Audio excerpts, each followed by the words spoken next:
Well, what are the challenges and the opportunities that you face when you manage Dell's reputation on a global scale?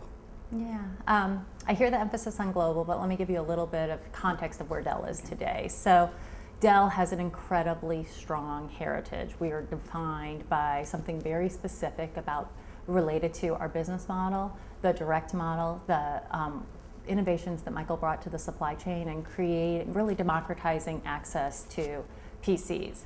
That's our history, that's not today. And the industry caught up to us after many, many years of a lot of growth. And today we are an end-to-end IT solutions provider. We believe very strongly that it matters, the device that's in your hand, but the connection to the data center and being able to carry that all the way through is what's going to define us for the future. And there are a lot of aspects of what Dell is today that aren't known. So we're still building our credibility in the enterprise.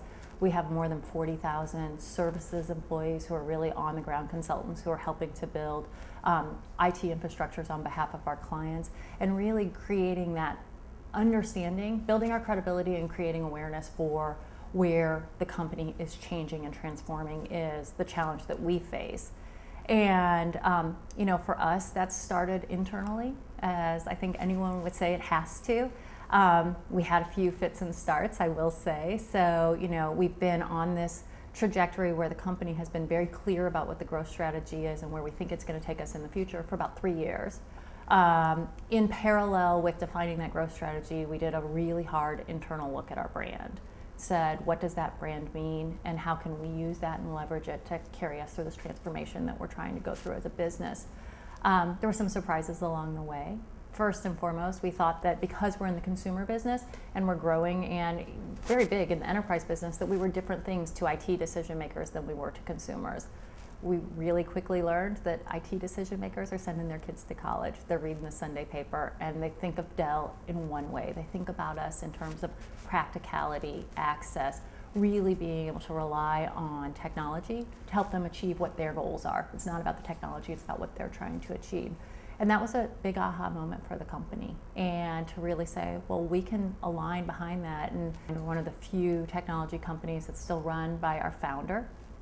And Michael came back, several years ago. And from the very beginning, he said, it's not about the technology, it's about the potential that we can unleash on behalf of our customers, whether it's individuals or organizations. And when we looked at that in a fresh light, it was more true than ever for us and has continued to be what really drives us in terms of purpose for helping organizations and companies and individuals achieve what they want to do with technology.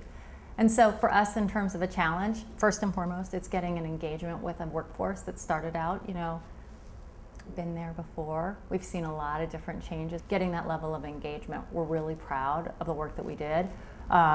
We saw the hardest group were our managers, and which I guess we should have known, but when you see it in the stark numbers that your managers are 20% off of everybody else in believing the company's best days ahead, it's a really strong wake-up call. And 3 years later, we're up to best in class, but when we saw those numbers early on, it was frightening.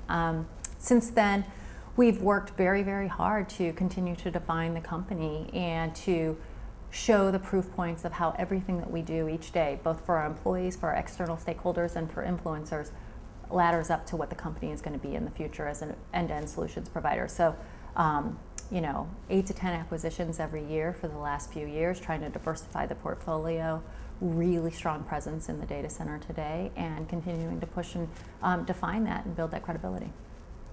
Okay. Well, having said all that, yeah. What about the global? I mean, is it? Thanks for bringing it back. Yeah. Yeah. Is it difficult, or are there challenges to keeping in mind everything that you've just talked about and all those experiences, but getting that, maintaining your reputation in that global? Yeah, I think the global aspects of our business have actually been a huge opportunity for us. So a lot of the growth in our industry is happening in emerging markets. It also means that we don't have as much of the legacy that we're changing. So I talked a lot about what we're doing in communications is using the reputation to lay the groundwork for the transformation, the operational transformation that's happening at the company. In many markets, we are starting from a place with much less definition with what the company is about. And so we're able to leapfrog to the place that is very real for us. So when I look at the strength, we're one of the #1 brands in India in our space. the strength and the benefit of the doubt that we get as a brand in China. Those are reflections of the fact that we don't have to redefine what expectations are, but that people are open to their experience with the brand today.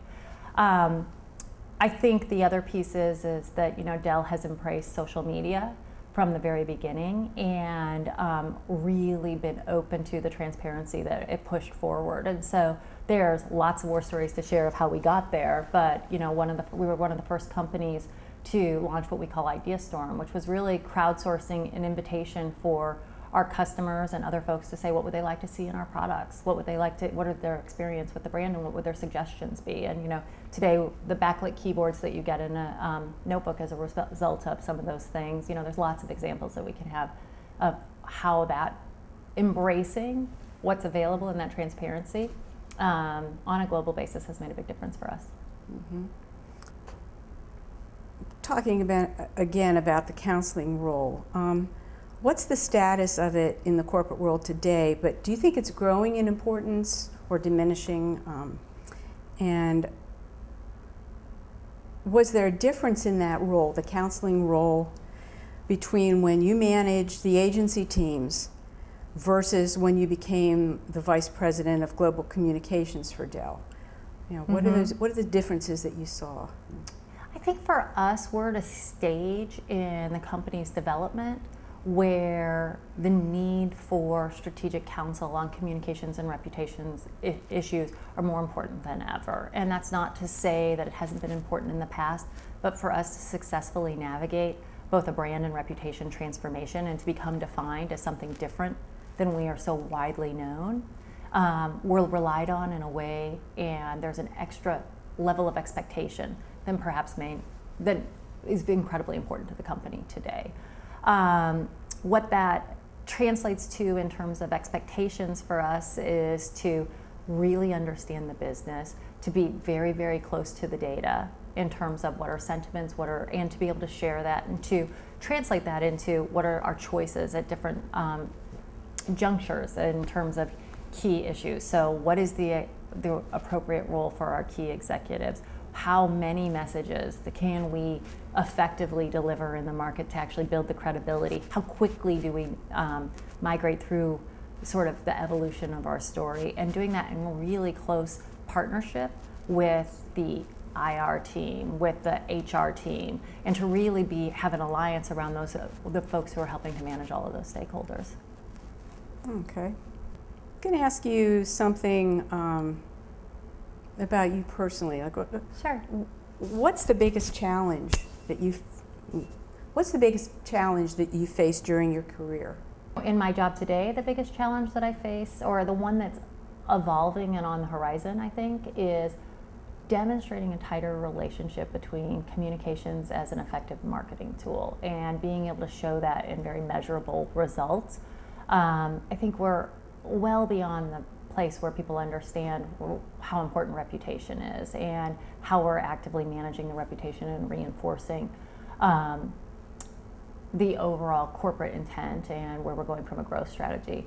I think the next level is we're in a place now where the funnel doesn't matter. I said that in the conference today, or it just isn't relevant. People are much more distributed in how they make choices, where they turn to for information. Communications has such a valuable contribution in that ecosystem, but being able to demonstrate that and have the skills to be able to demonstrate that in terms of an immediate ROI and explain how we play within that ecosystem, it's a hard question to answer. And I know a lot of people are trying to answer it, and certainly in an organization like ours that's heavily data driven, it's top of mind and we're getting there, but it's one of those areas that for me personally, it's super challenging. It's the right answer. Can I tell you exactly how I'm going to get there? Not yet, for sure. Okay.